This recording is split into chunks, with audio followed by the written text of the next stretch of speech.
Assalamualaikum warahmatullahi wabarakatuh. Salam sejahtera dan bahagia. Perkenalkan, nama saya Yayah Nur Asia, guru TK Al-Firdaus, Cilamaya Kulon. Saya calon guru penggerak angkatan 11 Kabupaten Karawang. Kali ini izinkan saya memaparkan demonstrasi kontekstual pemikiran Ki Hajar Dewantara. Memahami pemikiran Ki Hajar Dewantara dalam konteks kekinian. Presentasi kali ini akan membahas relevansi pemikiran Ki Hajar Dewantara di era modern. Kita akan menelusuri nilai-nilai utama dalam pemikiran dan mengkaji bagaimana pemikiran tersebut dapat diterapkan dalam pendidikan saat ini. Tujuan dari pemaparan demonstrasi kontekstual ini adalah meningkatkan pemahaman tentang nilai-nilai budaya luhur seperti gotong royong, saling menghormati, bekerja sama. Kemudian menerapkan nilai-nilai budaya tersebut dalam pembelajaran seperti melalui kegiatan kerja kelompok, diskusi, dan refleksi diri. Selanjutnya, mengembangkan karakter yang sesuai dengan budaya seperti sopan santun, disiplin, dan bertanggung jawab. Tujuan selanjutnya yaitu mewujudkan pembelajaran yang berpusat pada murid dan berwawasan budaya lokal. Kita sudah sama-sama tahu bahwa latar belakang pemikiran Ki Hajar Dewantara salah satunya adalah pendidikan dan pergerakan. Ki Hajar Dewantara melihat pendidikan sebagai kunci kemajuan bangsa dan aktif dalam pergerakan nasional.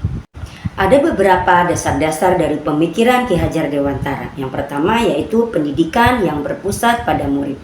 Kodrat alam, kodrat zaman, kemerdekaan belajar, pendidikan holistik, pendidikan karakter, penanaman karakter harus dilakukan melalui berbagai kegiatan dan pengalaman belajar yang nyata. Asas tripusat pendidikan yaitu keluarga, sekolah, dan masyarakat. Selanjutnya yaitu pendidikan seumur hidup. Belajar adalah proses yang berkelanjutan sepanjang hidup. Kita melihat relevansi pemikiran Ki Hajar Dewantara di era modern ini, yaitu pertama, pendidikan berkarakter. Yang kedua, pentingnya pendidikan yang tidak hanya berfokus pada ilmu pengetahuan, tetapi juga pembentukan karakter dan moral sangat relevan dengan kondisi saat ini. Selanjutnya, merdeka belajar. Prinsip merdeka belajar yang dicetuskan oleh Ki Hajar Dewantara selaras dengan gerakan pendidikan abad ke-21 ini yang mendorong siswa untuk belajar secara mandiri, aktif. Pembelajaran tidak lagi terpaku pada buku teks dan hafalan, tetapi didorong untuk lebih kreatif, inovatif, bermakna bagi kehidupan nyata. Tantangan implementasi pemikiran Ki Hajar Dewantara yaitu globalisasi dan individualisme. Meningkatnya pengaruh budaya asing dan individualisme bisa menggerus nilai-nilai luhur dalam pemikiran Ki Hajar Dewantara. Kemudian tantangan selanjutnya yaitu adanya pendidikan yang berpusat pada guru.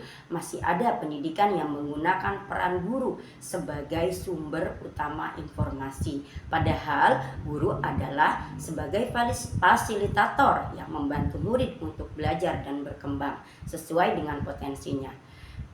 Tantangan selanjutnya yaitu kesenjangan sosial, kesenjangan ekonomi, dan akses terhadap pendidikan.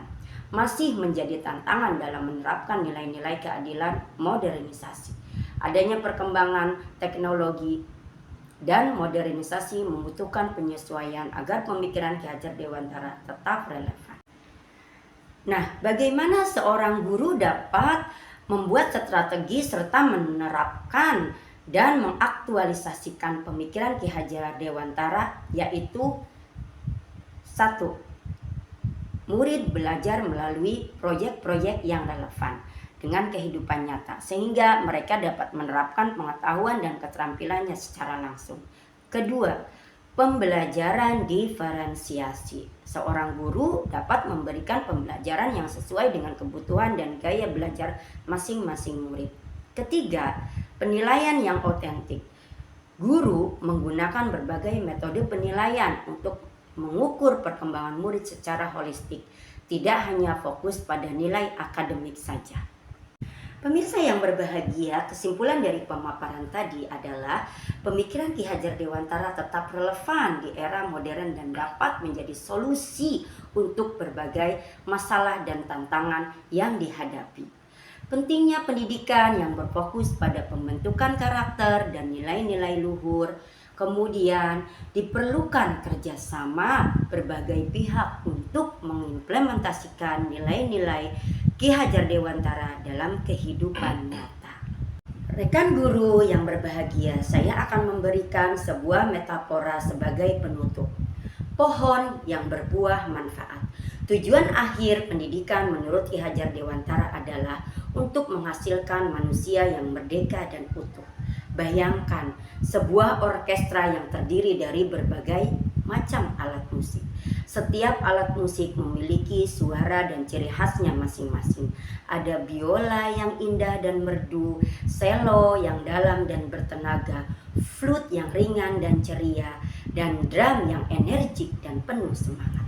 Orkestra ini adalah perumpamaan untuk mengembangkan pemikiran Ki Hajar Dewantara tentang pendidikan. Ki Hajar Dewantara memandang bahwa setiap anak memiliki potensi dan bakatnya masing-masing, seperti halnya alat musik yang unik dan berbeda. Tugas guru bagaikan dirijen orkestra adalah untuk membimbing dan menghantarkan setiap anak untuk menemukan suaranya sendiri. Guru tidak boleh memaksakan semua anak untuk bermain musik yang sama dengan cara yang sama pula. Tugas mereka adalah membantu setiap anak untuk mengembangkan bakat dan potensinya secara maksimal, sehingga mereka dapat memainkan melodinya masing-masing dengan indah dan harmonis. Pendidikan yang berpusat pada murid seperti yang didorong oleh Ki Hajar Dewantara adalah tentang menciptakan ruang bagi setiap peserta didik untuk berkembang dan berkarya sesuai kodratnya. Terima kasih. Wassalamualaikum warahmatullahi wabarakatuh. Salam.